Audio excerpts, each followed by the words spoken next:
This video is meant to be a tie-in for my written book review for the Diamond Smugglers, which is one of Ian Fleming's only nonfiction works.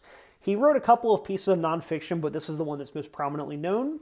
It's a quick read, only about 150 pages, and it's about the De Beers Diamond Corporation hiring the former head of MI5 in the early 1950s, and how he set up a team to try to stymie the illicit diamond smuggling out of Africa. I thought it was a very interesting read for a couple of reasons. For me, when I think about diamond smuggling, I think of something like the movie Blood Diamond, or like the 80s and 90s with the conflict diamonds. The 1950s was a vastly different period, as I learned from this and then doing some more research. There were not a ton of penalties on diamond smuggling as a whole, and as such, there wasn't a whole lot of violence going on in the 50s for diamond smuggling. Why would you do something that would get you life in prison if you will just be back out after trying to smuggle diamonds and getting caught in, a month or two, right, with a small fine? I thought it was really just fascinating because it really painted a better picture of what diamond smuggling was like back in the 50s. This is a very niche topic, kind of an esoteric topic, but it's one that I enjoy. I really like how Ian Fleming wrote this, and I apologize in advance to Ryan. Ryan, I love your content, and I told you I'd probably start reading all the Bond books after my girlfriend very graciously bought all of them for me. But due to some life circumstances, it hasn't really happened yet. And I decided, you know what, let's read the nonfiction works and then move over to the fiction.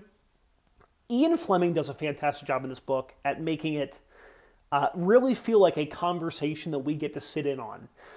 The book is done in the way that it's Ian Fleming meeting with this agent, John Blaze, which was a cover name for John Collard, who was a MI5 agent, intelligence officer. He helped plan Operation Overlord, so the invasion of France during 1944, D-Day, all of that stuff, right?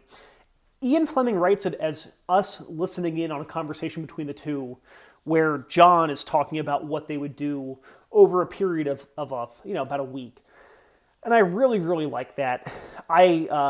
I know that Ian Fleming was a good writer. I mean, he's a best-selling writer, and he has been for a long time. I enjoy the Bond films, of course, but getting to actually read it, I really appreciate what he was doing. It feels very fresh compared to a lot of prose I've written from the 40s and 50s. It's very Hemingway-esque for this book. He really paints a good picture of what it was like in the different parts of Africa where the IDSO agents were working to try to stymie the diamond smuggling. One thing I really enjoyed is the end of the book.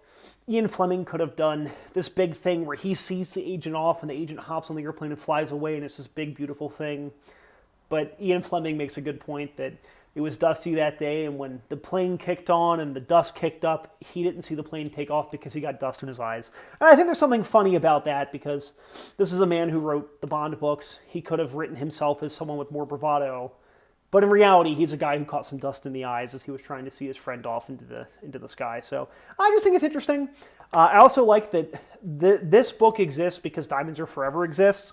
The agent read Diamonds Are Forever and thought that Ian Fleming didn't necessarily understand all of the diamond smuggling, because how would he have, right? So that's why they organized the interviews for this book. And, I'm looking forward to reading Diamonds Are Forever. It's not a film that I particularly enjoy, but as a Bond fan, we have some that we like less and some that we like more, and Diamonds is near the bottom for me, but it is certainly not at the bottom. But I hear that the book is better than the film was. So yeah, so this is just a shorty. I like this book. I'd recommend it. If you can get it for cheap, it's a fun read. You get to see some interesting photographs of the time. The fact that the former head of MI5, his name was Percy Sillytoe, you can't make that up. I thought that was a fake name, and that it wasn't. So get your exploding pen, your Omega Seamaster, or a Rolex perhaps, and read a copy of this book. Thanks for watching.